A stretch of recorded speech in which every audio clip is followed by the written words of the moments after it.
퇴직금을 현명하게 쓰는 사람들은 그 퇴직하는 순간에 자기가 현명하지 못한 바보와 그 중간은 어떤 사람들이냐면 그냥 퇴직금을 그래도 들고 있는 사람들. 그러니까 아르바이트를 한다든가 일자리만 하더라도 자기가 몸만 움직여진다 그러면 그렇게 힘들지 않아요. 더 한 방에 뭔가를 해보고 싶은 생각들이 많이 들어요. 저희 와이프는 그 세입자한테 전화 오면은 그날부터 이제 스트레스 받는 거예요.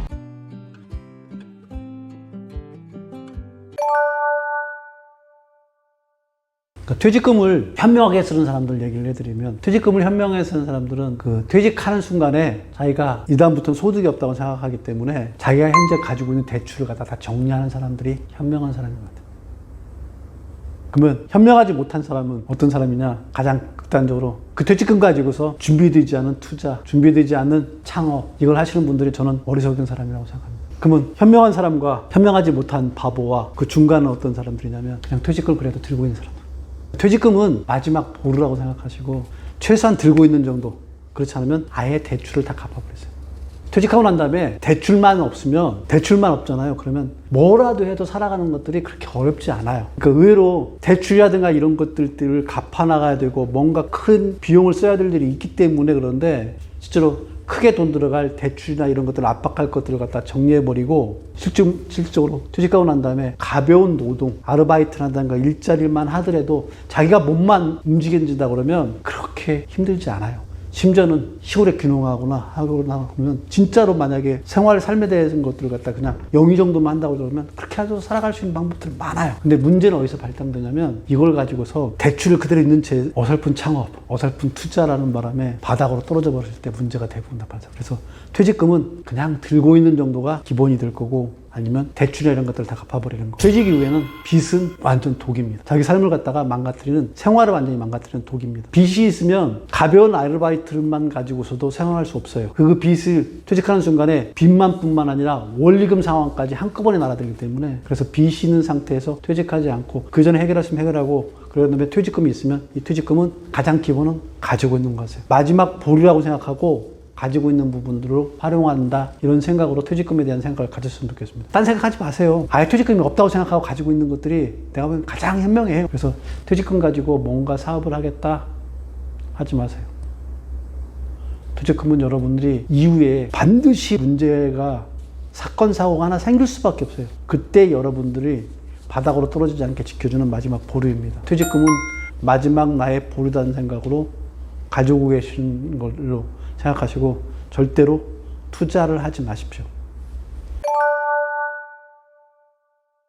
퇴직금을 가지고 있기 가장 힘든 부분들은 뭐냐면요, 뭔가를 해보고 싶은 마음이 있어서 그래요.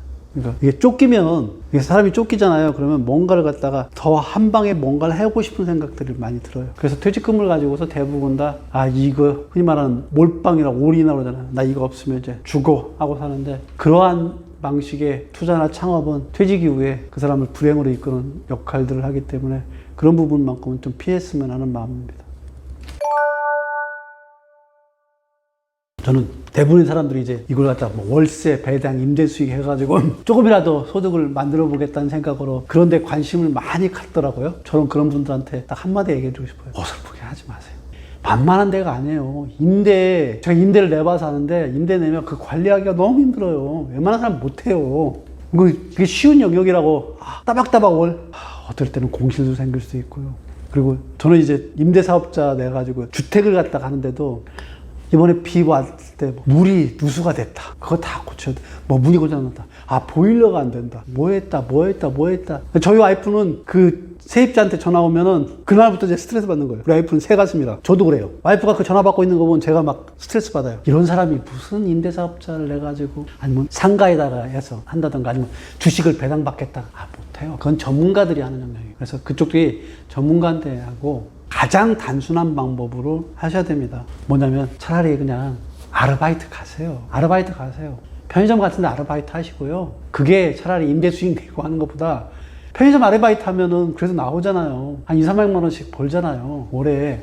그 2, 300만 원 임대 수익 내가지고 주변에 가면 보세요. 많은 사람들이 숟가락 하나 얹어놓는다고 생각하시죠? 절대 숟가락 얹어놓는 거 아니에요. 그래 만만해 보지 마시고요. 차라리 그냥 그런 거 신경 쓰지 마시고 그건 은행에 넣어놓고 내가 몸을 움직여가지고 아르바이트 하는 것들로 그거 얼마 안 되더라도 그게 차라리 훨씬 더 임대 수익보다 나아요. 이제 저 솔직히 현실적인 얘기를 하는 거예요. 저희가 해보니까 그게 제일 속 편해요. 그 임대 수익 그거 몇 푼도 안 되는 것 때문에 신경을 써야 될 게 너무 엄청나게 많고요. 그리고 또 리스크도 엉뚱한 데서 터져요. 보일러 한번 고치려고 그러면 4, 50만 원 그냥 깨져요. 그래서 여러분들이 생각하는 것처럼 그쪽 영역이 그걸 전문적으로 하는 사람들한테는 그게 쉽지만 그게 아니라 일반인들이 직장생활하다가 나온 사람들이 월세니 뭐 이렇게 해서 자그마한 소득들을 현금 흐름을 만들어 보겠다는 것들은 현실적으로 그렇게 유용한 수단은 아니라는 거, 이 말씀 좀 해드리고 싶습니다.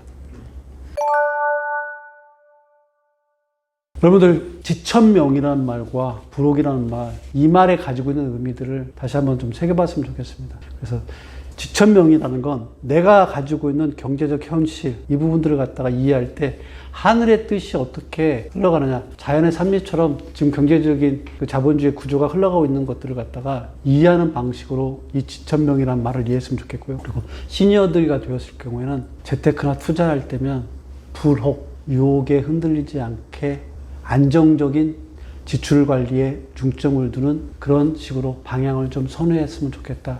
이 얘기를 오늘 말씀드리고 싶었습니다. 고맙습니다.